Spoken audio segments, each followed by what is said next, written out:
Sean bienvenidos a Línea de Fondo, los saluda Axel Ramos con el gusto de siempre. El día de hoy nos acompaña un gran invitado.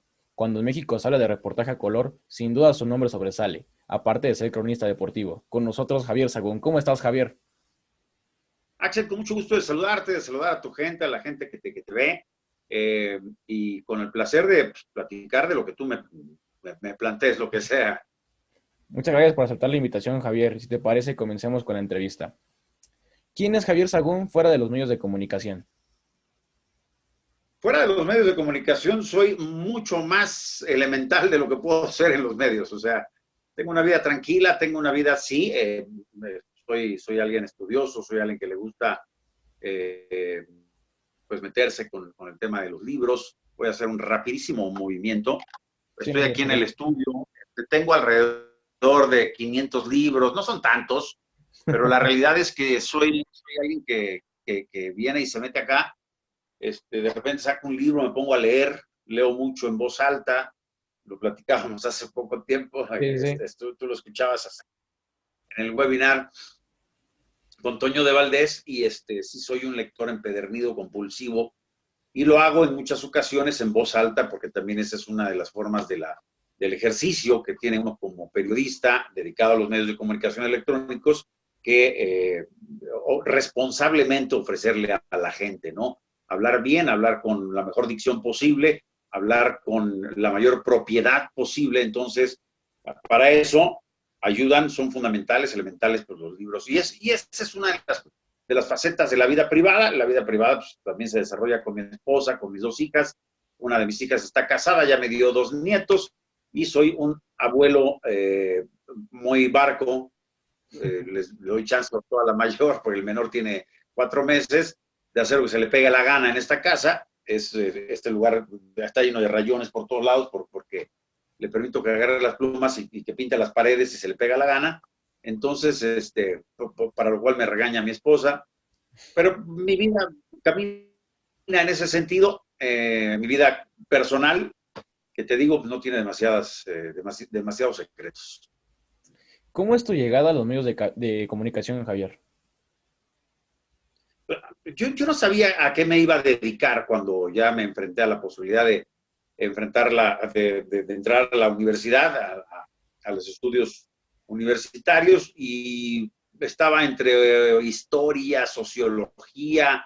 Me interesaba mucho también la arqueología, y lo último en llegar a este cúmulo de intereses que yo tenía, mucho porque me decían, es que si eres historiador no vas a tener mucho campo de acción, si no das clases, si no te dedicas a ciertos lugares de investigación que hay en México, pero que son pocos, pues no vas a tener mucho que hacer, a menos que te conviertas en comentarista, si terminas teniendo muy buena labia para la televisión, tratar temas históricos en la prensa, pero el esquema de posibilidades profesionales va a ser muy reducido, lo cual no me importaba demasiado, porque me interesaba mucho el tema de la historia. Fue uno de los primeros, de las primeras opciones. Después los otros fueron quedando un poco más. Si acaso la sociología también por ahí fue interesante, pero cuando me di cuenta de la existencia del periodismo y cuál era el objetivo de este oficio, me arrebató, me llevó al estudio. Ya no hubo necesidad de buscar demasiado. Entré a la Escuela de Periodismo Carlos Septién García en la Ciudad de México, y pues ahí hice los estudios. Ahí empecé en la carrera, digamos, no en la escuela, sino ya en la carrera, estando en la universidad. El primer trabajo que tuve fue como redactor locutor de un noticiero económico financiero que se llamaba La Marcha a la Economía. Ese era el nombre del boletín de Banamex, del periódico, de su información financiera, y decidieron ponerlo también por vía radiofónica. Y yo era redactor locutor de ese noticiero, y ese fue mi ingreso. Siempre y en todos los casos, la idea fue hacer información financiera, política, económica, religiosa, de todas las fuentes. Nunca pensé, como de bote pronto, en el periodismo deportivo. Sin Y así duda me... es una historia fascinante que a muchas personas que están en el medio le pasa, ¿no, Javier? Sí, Sí, porque el periodismo deportivo termina siendo algo a lo que llegas circunstancialmente y en muchas ocasiones ni siquiera el periodismo deportivo. Muchas de las personas que caen en el medio de los deportes estudiaron otra cosa, ¿eh? Muchísimos. Entonces, bueno, es lo que a mí me dice es que es uno, en primer lugar, fundamentalmente una vocación, una vocación que se va despertando y que va convirtiéndose en tu vida y que estás dispuesto a entregársela, porque hubo un momento en que a mí se me presentó la disyuntiva, o bueno, más o menos la disyuntiva, fue también muy circunstancial la forma en que llegué a los deportes, pero no le dije que no, al contrario, fue algo que resultó favorable y que me dio gusto y aquí me tienes después de muchos años. Yo me empecé en el periodismo deportivo en 1998. Antes me dedicaba a la información general y de ahí para acá pues ya me dediqué enteramente a los deportes. Sin duda fue ya una carrera bastante longeva, pero muy fructífera, ¿no crees, Javier? Yo creo que sí. De repente sí también extraño la posibilidad de haber estudiado y de haber desarrollado mayormente las otras fuentes dentro del periodismo. Eh, pero tampoco rechazo en lo que devino mi carrera, porque sí ha sido muy satisfactoria, porque sí ha sido muy productiva, porque mucha gente se ha referido a mi trabajo y porque muchos chavos a lo largo de estos últimos años que me he encontrado en estadios, reporteros jóvenes, gente que tomó este camino también, la cantidad de chavos que me han dicho, yo me dedico al periodismo deportivo porque escuchaba tus crónicas, es algo que a mí me deja completamente seguro de que estoy haciendo lo correcto. Sí, sin duda has dejado una escuela, inclusive en el reportaje a color. Yo quería guardar un poco ese tema, Javier. ¿A ti cómo te llega la oportunidad de elaborar el reportaje a color por primera vez? Bueno, la primera vez me dio chance Javier Alarcón en Televisa Deportes. Eh, Me dijo, bueno, ha habido aquí un desarrollo en México, la crónica, es una crónica, no es un reportaje, sino es una crónica. La crónica de color es una de las muchas crónicas que hay, que existen, y me decía, pues ya ha tenido un desarrollo muy importante, lo ha tenido con primero el fantasma Nacho Suárez, después, y lo hizo de una manera excepcional, que hasta la fecha también el medio y el género está marcado por su impronta, David Feitelson, y yo llegué después, sin lugar a dudas, de que hizo boom. Alguien dice, pues, ¿quién lo inventó? No inventó nadie. La crónica es un género y la crónica de color es un subgénero y es algo que existe de toda la vida, junto con el periodismo, junto con el género.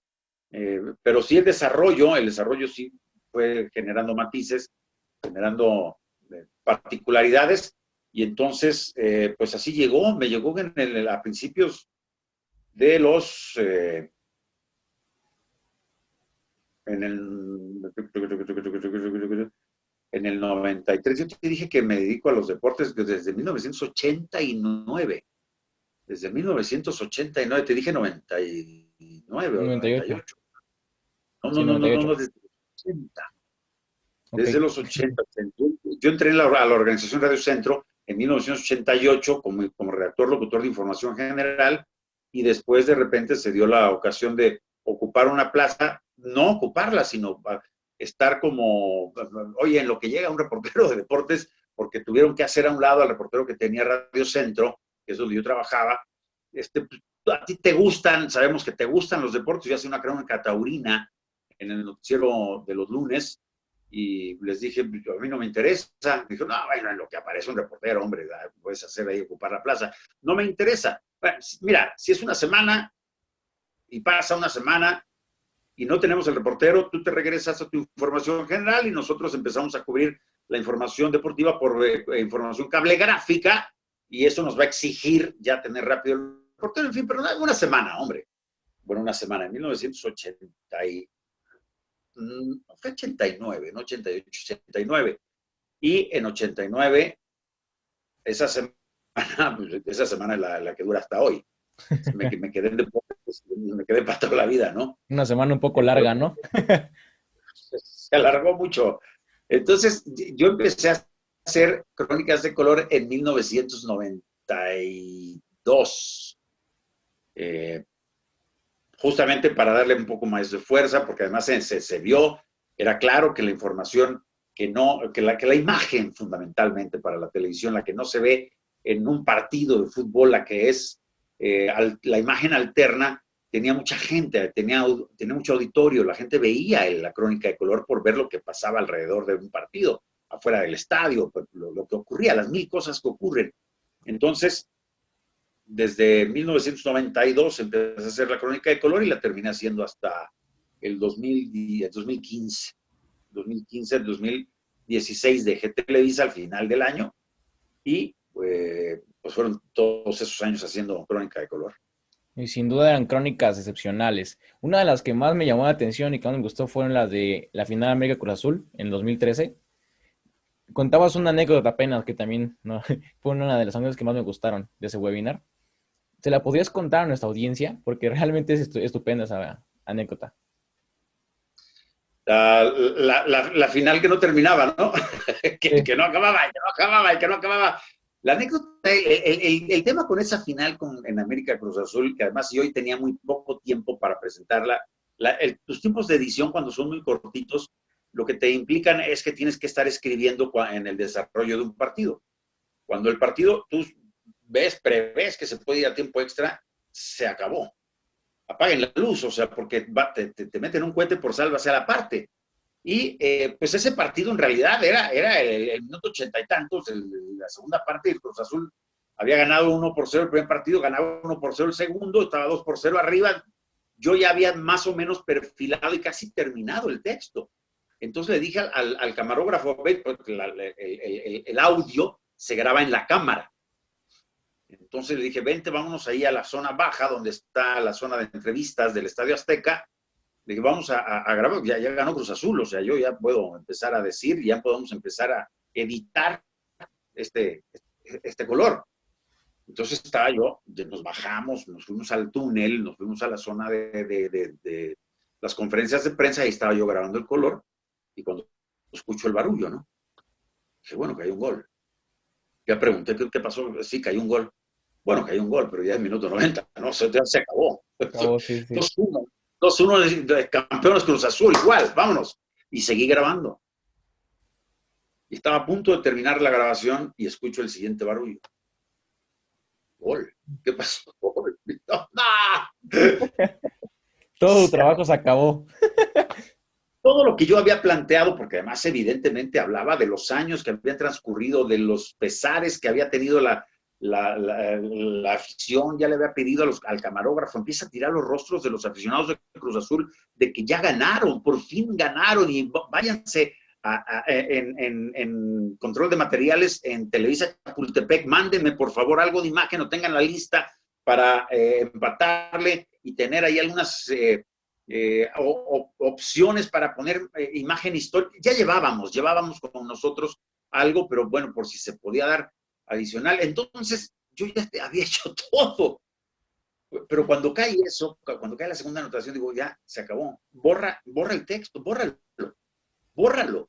Nos vamos a quedar con lo que ocurre hasta el primer tiempo. Todo lo que ocurre, el relato del segundo tiempo, se acabó. Pero bueno, de hecho es borra todo, porque a lo mejor tiene que cambiar el matiz de las cosas que digo de inicio, pero además ya se me había reducido el tiempo para entrega al aire. Muchas de las personas me decían, híjole, ya no sale tu color, ¿verdad? Ya no se puede, ya no sale. Pues vamos a intentar, ¿no? Y se fue yendo largo, y se fue larguísimo. Se fue tan largo, pero yo seguí escribiendo, cambiando el sentido de la historia, pero cuando la definición en penales de un partido puede ser para un lado, puede ser para el otro. Sí. Entonces, tú tienes hasta los 90 minutos, hasta la larga, pues un texto que pueda ser aplicable a uno o a otro, en el sentido de la victoria, pero sí la definición cinematográfica, auténtica y enteramente cinematográfica, que yo no vi porque yo estaba abajo grabando un texto, yo no vi cómo cayeron los goles. Entonces tuve que preguntar, ya me dijeron, entonces ahí voy arrastrando el lápiz y ese color, por una de las cosas que decía en el webinar, terminé el texto, lo grabé y le dije al camarógrafo, le dije al editor, señores, tenemos muy poquito tiempo, prácticamente no tenemos tiempo, hay que apretar lo más que se pueda el color, pero no se nos queda en las manos, porque es uno de los principios fundamentales de tu chamba. No quieres que se te quede el trabajo en las manos, no quieres fallar. Las condiciones aquí son completamente entendibles si fallas, porque se te apretaron los tiempos al nivel de humanamente no poder resolver al aire, pero sí se resolvió y fuimos al aire finalmente. Y salvaron el problema muy bien, porque también la crónica salió perfecta, ¿no? La crónica fue linda, porque tú te imbuyes mucho del ambiente en un estadio. Cuando yo regresé a la tribuna para que me dijeran, bueno, ¿qué pasó? ¿Cómo fue el gol? ¿Qué ocurrió? ¿Qué? Preguntándole a otros reporteros, pero al mismo tiempo estás escuchando la tribuna y los estadios auténticamente palpitan. Los estadios te llenan las venas y te llenan los ojos y te llenan los oídos y te llenan de imágenes. Y entonces es imposible no escribir algo porque es una final. A mí me decían, oye, una final debe ser un partido muy complicado. Y la respuesta invariablemente es no. No hay partido más sencillo que una final. Y a los chavos, a los cuates que están en la redacción, siempre les dije lo mismo. Hay que ser, para que te quede mal una crónica de una final, cuando la crónica de una final es el canto absoluto de la victoria y es el canto absoluto de la derrota. Es por partida doble y ese contraste y esa tribuna que seguramente va a vivir con la emotividad de una final y esos jugadores y esas imágenes que se te dan al final cuando el jugador festeja su victoria y cuando el jugador lamenta su derrota de haber estado tan cerca de ser campeón, realmente les decía, si ustedes no son capaces de hacer un buen color en una final, es que realmente son muy, no puedo decirlo aquí, pero la palabra se la pueden imaginar. Realmente hay que ser muy, pero muy eso para que te quede mal una final. Entonces, sí, el partido por sí mismo es muy atractivo. Y este me apretó los tiempos y este me agarró los dedos con la puerta. Y me dolió porque yo sabía que se me podía quedar el trabajo y había un montón de circunstancias, pero tú dices, no se me queda. Y dos, no puede quedar malo. Después de lo que sucedió en la cancha, no puede quedar malo. Claro, si tú tienes 2 días para hacerlo, seguramente hubiera quedado mucho mejor. Pero yo creo que el resultado fue bastante satisfactorio, de acuerdo a eso, ¿no? Al tiempo que tuve. Sí, sin duda lo que tú dices, la emotividad de una final te da muchas herramientas para poder completar un color sin ningún problema.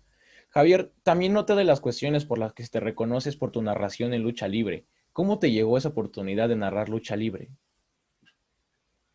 Esa llegó porque fuimos a los Juegos Olímpicos en Beijing. Nos tocó a Jorge Alberto Pietrasanta Castañeda y a mí narrar taekwondo. Las cosas funcionaron bien porque México ganó preseas. Fue la de María del Rosario Espinosa, ganó medalla de oro. Y tuvo tal fuerza y tal notoriedad ese episodio deportivo que al mismo tiempo lo tuvo el episodio de la narración. Entonces nos fue muy bien y cuando regresamos ya se habían hecho por esos días, se hicieron las tratativas, los convenios para pasar en México la WWE Raw en Televisa y SmackDown en TV Azteca. Entonces nos dijo y nos llamó Javier Alarcón, ya regresando una vez a México, estando ahí en las oficinas, a ver, vengan los dos, porque por alguna causa estábamos juntos. Fíjense que se acaban de sacar la rifa del Tigre, van a narrar lucha libre de la WWE. Pietra y yo, la reacción fue la misma. No, no tiene nada que ver. O sea, si es por lo que sucedió con el taekwondo, olvídate. El taekwondo y la lucha, le decíamos en ese momento a Javier, no se parecen. Si te fijas bien, no se parecen, no tienen nada que ver, o sea, son cosas y espectáculos completamente distintos. Y no, bueno, piénsenlo, creo que es una buena oportunidad y bla, bla, bla, bla, bla. Y terminó por convencernos y terminamos haciendo WWE Raw. Yo creo que una parte fundamental para que triunfaran también como narradores en WWE fue que entendieron ser parte de un espectáculo como es la lucha libre, ¿no crees? Sí, y eso favorecido por dos cosas claras que tienes que entenderlas y creo que ya ha caminado hacia en ese sentido la narración general de la lucha. Es un espectáculo en algún sentido, nada más, no en todos, es fársico, porque finalmente sí es un espectáculo con un final predeterminado. Digo, estaría mal no reconocerlo, como también estaría mal no aceptar que es un gran espectáculo deportivo duro, complicado, peligroso, peligrosísimo, y que cuando se ejerce con el profesionalismo que se ejerce habitualmente, también tiene todos los riesgos de cualquier deporte de alto rendimiento y de contacto. Hay muchas lesiones en las luchas porque son muy exigentes. Pero sí entendimos que pues, es en ese marco uno de los rostros de las luchas es que son un espectáculo de final predeterminado y por lo mismo se puede tomar ciertos aspectos de manera fársica, exagerando. Eso no lo haces en el fútbol, no dices este tipo de barbaridades que decíamos ahí. Entonces, yo creo que lo entendimos así y terminó por convertirse en una cosa exitosa, porque además le dimos un sentido y además Pietra y yo hicimos clic muy rápidamente y nos convertimos en una buena pareja de narración, creo yo. Eran fantásticas escuchar sus narraciones, pero una de las frases que te puedo decir marcó mi infancia fue cuando entraba Randy Orton. ¿Te acuerdas de esa frase? Bueno, lo debo tener por aquí, pues es un verso, pero no voy a acordar exactamente dónde está. Pero yo estaba leyendo, es la oda a Víctor Hugo, que además yo leí Los Miserables y me marcó por completo, y estaba leyendo la oda, y me encontré con esos versos y dije, pero estos versos son, sí, para Víctor Hugo, pero le quedan muy bien a un luchador. Entonces, el contemplar al coloso, ve cómo lucha y no desmaya, como pisa radiante y majestuoso el más alto crestón del Himalaya, como allí, puesto en Dios el pensamiento, revela un nuevo mundo en cada grito, atlas en que se apoya el firmamento, atalaya que explora el infinito. Y bueno, yo eso lo decía más gritado en las luchas, porque de repente entendí que le venía bien a un luchador. Y Randy Orton, realmente a mí Randy Orton es el luchador que me llenaba más el ojo, posiblemente junto con Undertaker, por la forma en que acabó su personaje, en que redondeó su personaje. Un personaje extraordinario, pero el de Randy Orton a mí también me lo parecía, porque era un personaje natural, porque era un personaje no maquillado, era un personaje entero, era un personaje de actitud, y eso a mí me parecía que era extraordinario y por eso sí me identifiqué con él. Para mí es el mejor luchador de la WWE. Entonces le tocaba a él el poema, ¿no? Y le quedó muy bien el poema. Gracias por regalarnos ese pequeño fragmento de lo que decías en tu frase para Randy Orton. También llegaste a narrar alguna vez fútbol, si no me equivoco, ¿verdad, Javier? Sí, narré fútbol. Al principio narré muchas cosas y una fue el fútbol, pero muy al principio. Baste decir que me tocó narrar el primer gol que hizo en primera división el Borrego, Gerardo Torrado, con los Pumas. El primer gol que hizo en primera división, o sea, ya llovió. Ya Gerardo incluso es miembro de las selecciones, o sea, está en otra actividad completamente fuera, ¿no? Fue mundialista, pero su el primer gol que hizo me tocó narrarlo a mí, que hasta más en Querétaro, en una cuestión de esas históricas por las que ha tenido que irse a jugar Pumas fuera de la Ciudad de México y jugó en Querétaro un tiempo y ahí me tocó. Entonces, pues me tocaron muchas cosas, narré en el Estadio Azteca, narré partidos en diferentes plazas en México, pero me di cuenta de que no era algo natural para mí narrar fútbol y me interesaba más el boxeo. Entonces yo mismo propicié mi cambio. Yo mismo dije, esta no es la mía. Después me dijeron, bueno, pero hace falta que vente a hacer cancha y nos interesa que estés. Hice cancha durante algún tiempo en el fútbol, pero no, definitivamente para mí, en esa serie de posibilidades que se me abrieron dentro de Televisa, el fútbol no era la primera. Y entonces yo sí lo externé y me dejaron irme a las transmisiones de boxeo.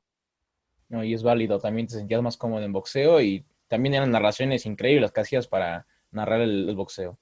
Javier, tuviste la oportunidad de cubrir mundiales y Juegos Olímpicos. ¿Con cuál de los dos te quedas? Pues, tienen encantos particulares, pero sin lugar a dudas yo me quedo con los Juegos Olímpicos por la universalidad, porque son en una sola ciudad, porque vives muchas cosas, porque están todos los países representados en cada una de las competencias, en cada uno de los escenarios, y porque esa sensación es invaluable. Yo estoy convencido de que lo mejor que viví en mi vida,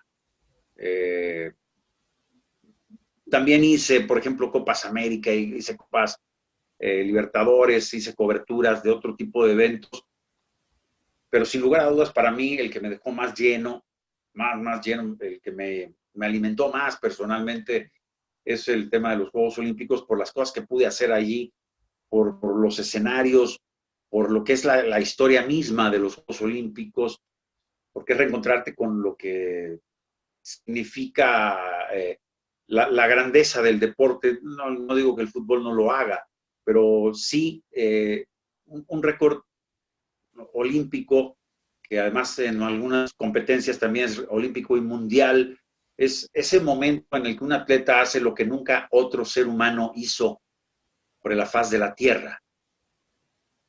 Llevó a su disciplina a un nivel muy superior a lo humanamente posible, a lo humanamente pensable, y rebasó, batió los registros hasta ese momento. Entonces, esa circunstancia a mí siempre me ha parecido particularmente atractiva.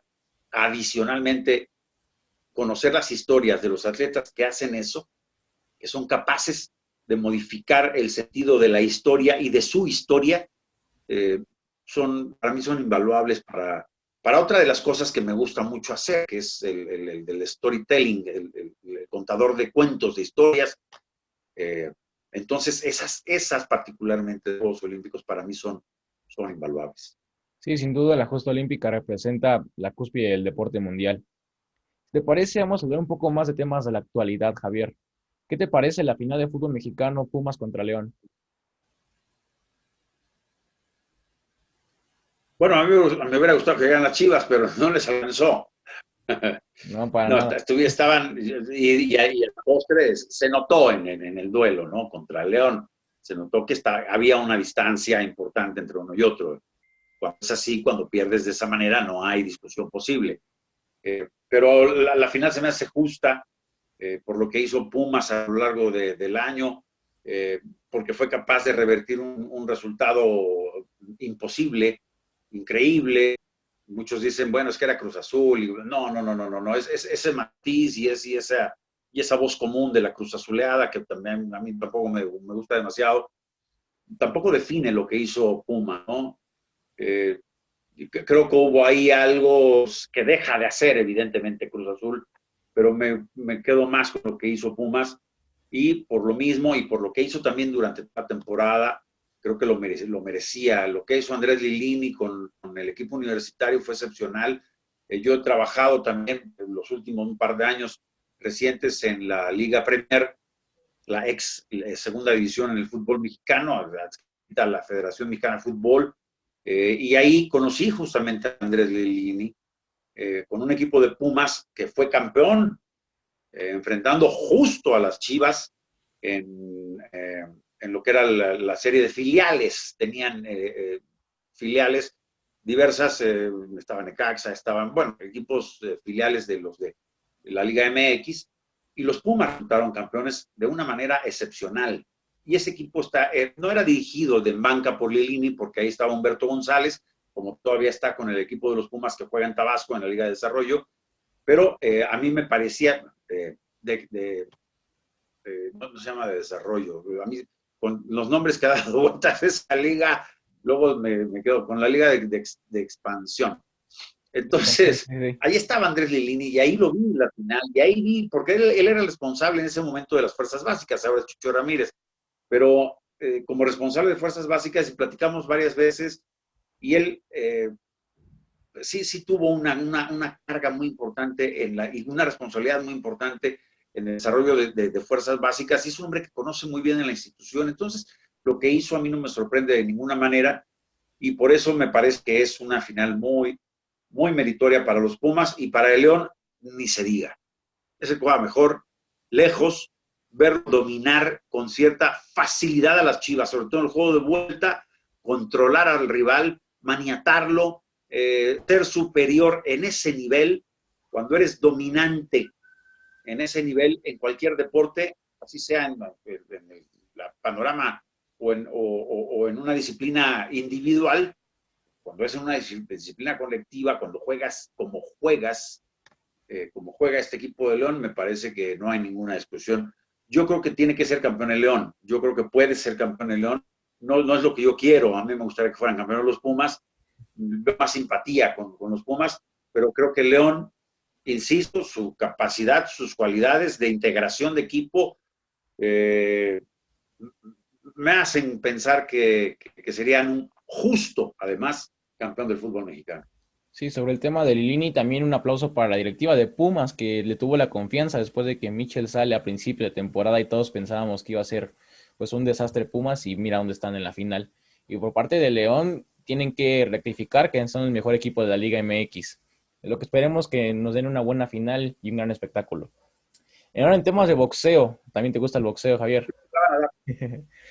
Va a pelear el Canelo el No, 19. bueno, esa sí fue desde muy chavo.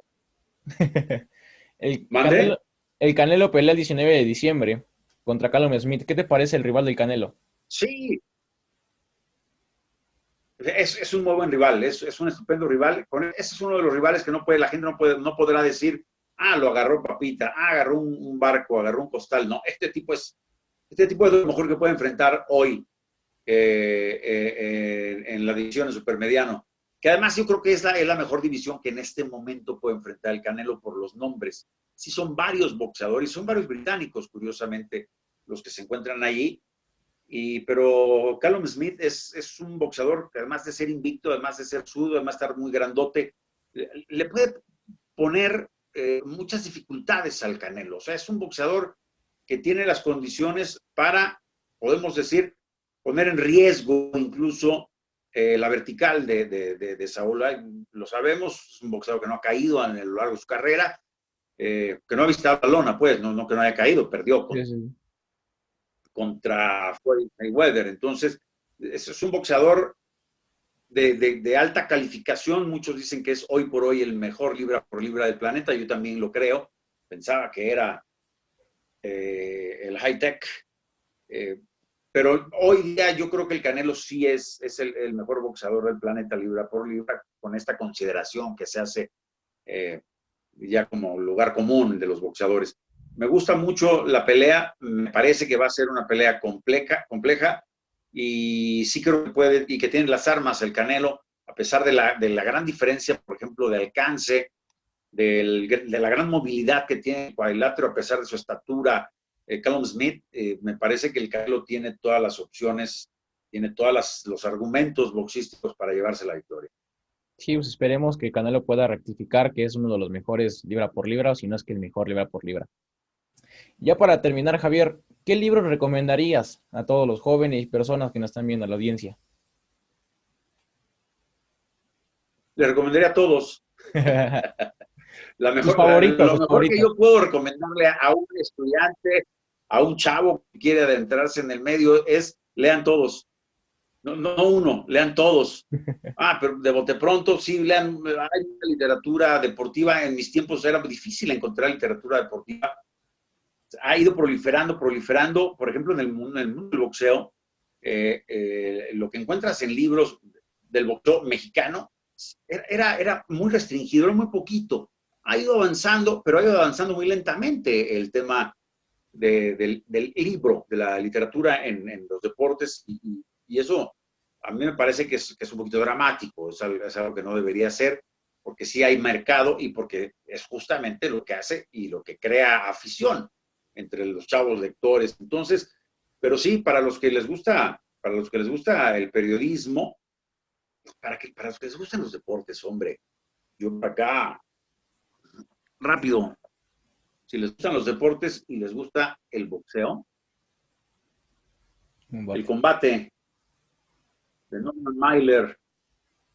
Esta es una crónica que hizo Norman Mailer de la pelea en ese entonces, Cassius Clay, Muhammad Ali, enfrentando a George Foreman en Kinshasa, en Zaire.